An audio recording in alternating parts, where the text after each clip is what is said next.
Hello বন্ধুরা, good morning. Welcome to my channel. বড়দের প্রণাম জানিয়ে এবং ছোটদের অনেক অনেক ভালোবাসা জানিয়ে আজকে তোমাদেরকে সঙ্গে নিয়েই আমার ভিডিওটি শুরু করছি। আমি খুব ভালো আছি। আশা করি তোমরা সবাই ভগবানের কৃপায় খুবই ভালো আছো। দেখো, আমি সকালবেলাটা আমাদের সবুজ প্রকৃতি দিয়েই ভিডিওটি শুরু করছি। দেখো, শাকগুলো তুলে নিচ্ছি। একটু একটু পোকা হয়ে গেছে। এগুলো গাছের শাক তো, মানে আমাদের বাড়ির তো, কোনো সার টার দেওয়া হয় না, এমনি ন্যাচারাল, সেগুলোই তুলে নিচ্ছি। আর দেখো, বেগুন হয়েছে গাছে অনেকগুলো, বেগুনও তুলে নেব। টমাটো আছে, সেগুলো তুলে নেব। সকালের পরিবেশটা কত সুন্দর দেখো, আমাদের গ্রামের পরিবেশ দেখলে সবুজ যেন মন একেবারে জুড়িয়ে যায়। দেখো কত সুন্দর চারপাশটা, একদম পরিষ্কার ঝলমলে আকাশ।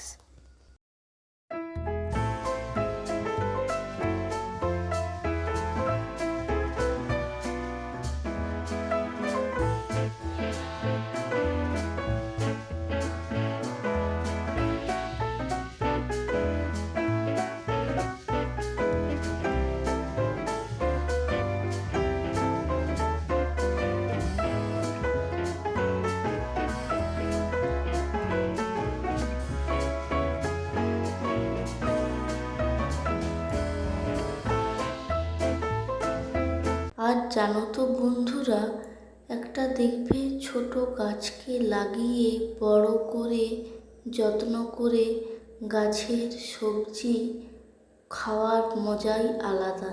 বাজারে তো পয়সা দিয়ে সব কিছুই পাওয়া যায়, কিন্তু বাড়িতে কষ্ট করে একটা চারা গাছকে যত্ন করে তার থেকে ফল ফুল পাওয়াটা খুব ভালো লাগা, খুব আনন্দ কাজ করবে দেখবে। দেখো, আমি অনেকগুলো বেগুন তুলে নিয়েছি, আর ওপাশে থেকে টমেটো গাছগুলোও আছে। এত গরম পড়েছে, তবু দেখো টমেটো গাছগুলো বেঁচে আছে আর ফলও দিচ্ছে।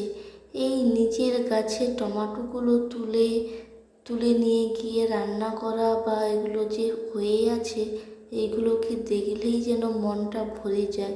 দেখো কি তো সুন্দর লাগছে, লাল লাল টমেটো।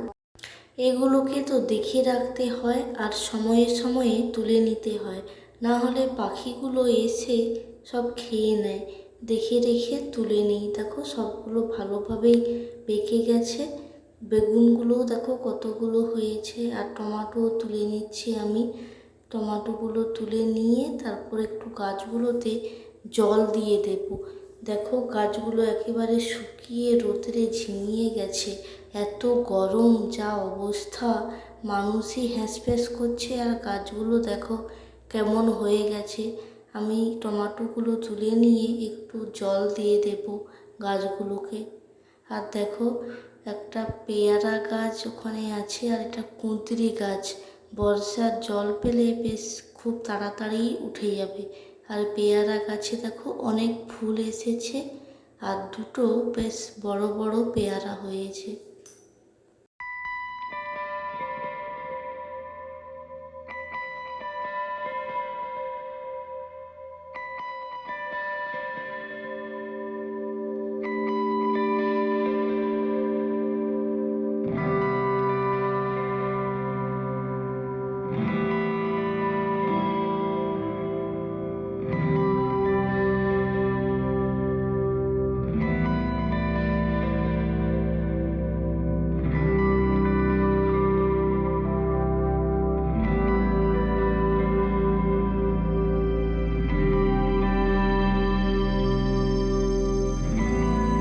দেখো, পাইপ লাগিয়ে আমি গাছগুলোকে জল দিয়ে নিচ্ছি।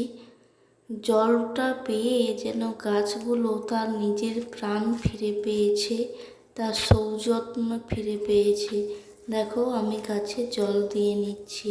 তারপরে আমি সকালেই আমার শাকগুলো কেটে যেগুলো তুলেছি রান্না শুরু করে দেব। ছেলেটা স্কুলে গিয়েছে, তাড়াতাড়ি ছুটি হয়ে যাবে, আর এত গরমে সকালে রান্নার কাজটা কমপ্লিট হয়ে গেলে যেন একটু স্বস্তি পাই। শাকগুলোকে ছোট ছোট করে কেটে নেব, আর একটু ওতে বেগুন দিয়ে দেব, আর আলু দিয়ে দেব, আর একটু বিনস আর একটু গাজর দিয়ে দেব। বিভিন্ন রকম সবজি দিলে যে কোনো রান্নাতে একটু টেস্ট বেশিই পাওয়া যায়। আর দেখো মাছের ঝোল হবে। আমি আলু কেটে নিয়েছি, পেঁয়াজ ছাড়িয়ে নিয়েছি, টমেটো আর আদা রসুন নিয়েছি। দেখো পুকুরের মাছ আমাদের ধরে আনা হয়েছে, আর ডিম বেরিয়েছে কতটা। শাকের তরকারিটা আমার প্রায় হয়েই গেছে, আমি দেখো তুলে নিচ্ছি। যা বন্ধুরা গরম পড়েছে, এই সময় তেতো বা একটু টক খেলে যেন মুখে স্বাদ ফিরে পাবে। এইগুলো এখন খেতে ইচ্ছে হবে। আর দেখবে যাই তুমি ভালো কিছু রান্না করো বা মশলা দাও, টেস্ট করো, কিছুই যেন আর মুখে লাগবে না। একটু টক আর তিতা হলেই যেন মনে শান্তি হয়।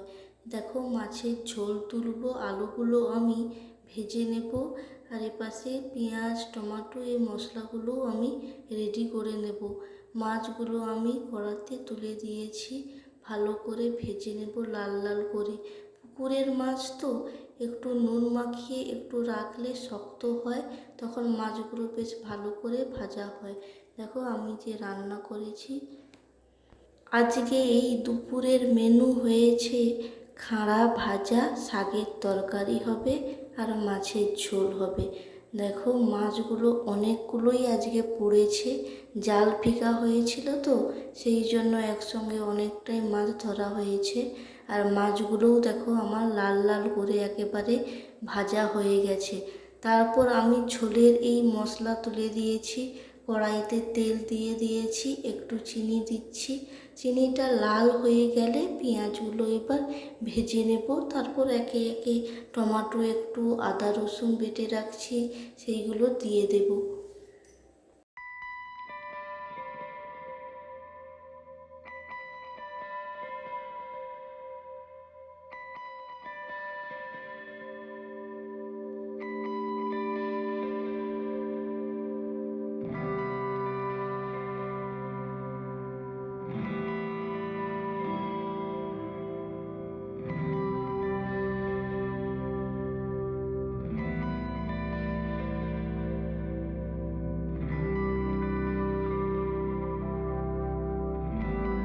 আমাদের মতো গৃহবধূদের সকাল থেকে উঠে যা কাজ শুরু হয়, একের পর এক কাজ লেগেই থাকে, যেন কাজ শেষ হওয়ার নামই নেই।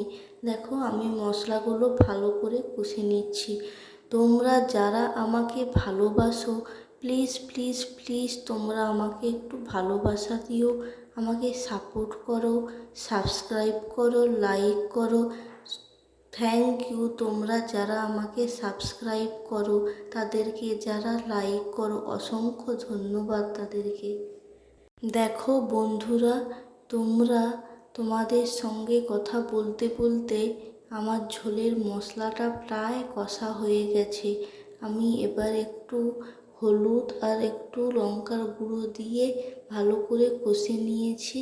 আর আদা রসুনের যে স্মেলটা বেরায় সেটা মারা গেলে আমি জল দিয়ে ফুটিয়ে নেব মশলাটাকে 2 মিনিটের মতো। আর আলুটাও দিয়ে নিচ্ছি ভালো করে মশলার সঙ্গে ফুটে গেলেই তারপর আমি ভাজা মাছগুলো দিয়ে দেব। তো অনেক অনেক ভালোবাসা দিও, আমার চ্যানেলটা যেন বড় হয়। দেখো আমার মাছের ঝোলটা একেবারে রেডি। ফিশ কারি কত সুন্দর লাগছে দেখো, খুব টেস্টও খুব সুন্দর হয়েছে। বাই।